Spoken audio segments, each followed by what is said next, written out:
Okay, this was the beginning of the Saturday workshop. Here's your initial stroke. As soon as the hands clear the water, they want to take over. Elbow, it's a hand-led recovery versus what we worked on was the elbow-led recovery.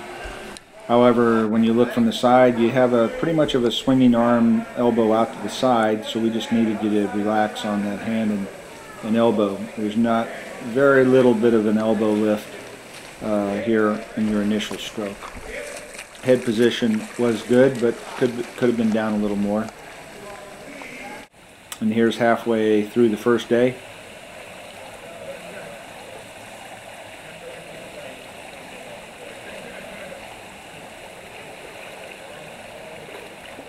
Nice. Starting to look really good. Still getting a little bit of an elbow lift here early on. But nice hand and forearm relaxed motion there. Here's the underwater view of that.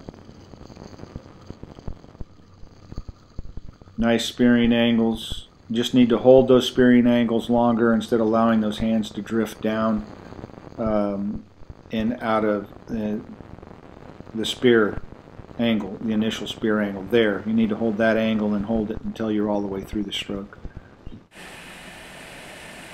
This was the end of day one. See here, you're getting a little bit better on that elbow swing. The left hand still getting a little bit of elbow lift and a little bit on the right arm here, which prevents you from able to being push that elbow all the way forward to the top of your head and leave your hand and forearm just barely in front of your arm. You can see your hand's going to whip right there in front of the elbow. We want to push that elbow up as far as we can and keep that hand and forearm relaxed and let them naturally extend out in front. Here you can see that you can see part of a 2-beat kick right there, the good kick in there. So the 2-beat kick was starting to fall into place as well. Now we'll see the underwater shot from this. Again, you can see the spearing, nice angles. I like that all the way through. It's just that you don't hold that position and you allow that hand to drift down into the water. Feet are still, they're not busy kicking, they're just wide apart. You see how wide they're apart they are there.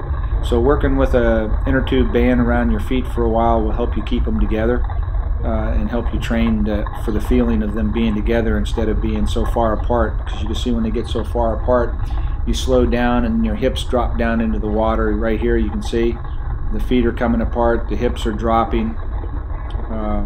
Head position needs to be down a little more and you need to reach forward into the water. You can see you drop your hips, you start to fall back, and then as you kick and extend forward, then you get back into that nice balanced positioning that I would rather have you be in the entire time you're swimming.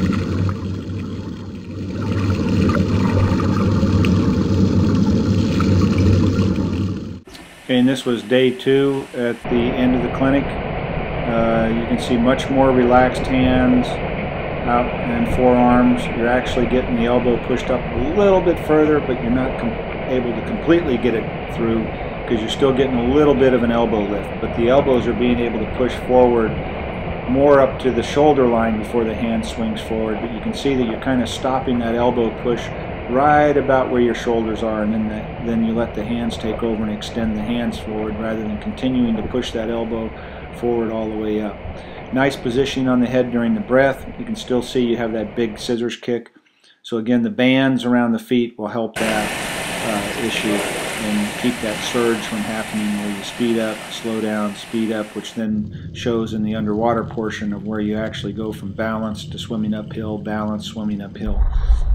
Here's a nice skate out in front, head position.